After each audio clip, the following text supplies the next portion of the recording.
One question that every human being asks himself sooner or later is, what is the purpose of my life? Purpose is what drives us. It's what motivates us. For some, it causes us to pursue a career, a higher education, or a family. We all look for where we fit into the universe.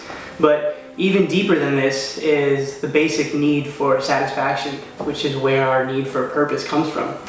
What really satisfies us? What's the next best thing, the greatest thing that'll make us feel like we belong? The Bible tells us that we're like this because God put eternity in man's heart. That's in Ecclesiastes 3:11. This book was written by King Solomon, somebody who had absolutely everything that you could ever want.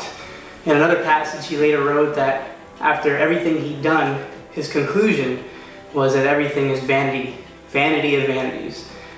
You can also translate that word as vapor, which is to grasp and to get nothing.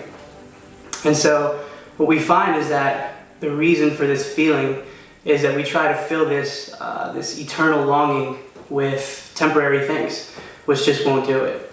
But the Bible tells us that God became a man, and that this man, when he died, became the life-giving Spirit. In resurrection, as the life-giving Spirit, he wants to come into you and me. As the life-giving Spirit, he desires to be the satisfaction of your needs. So whether you're a Christian or whether you've never believed in anything before, you're part of this because you're a human being. And by the mere fact that you're a human being, you have a desire to be filled and to be satisfied. But the Bible tells us that everyone who calls on the name of the Lord shall be saved.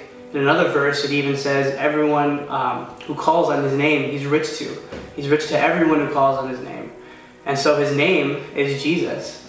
And when we call on this person, we get that person. You know, when you call somebody by their name, you don't just get their name, you get their person.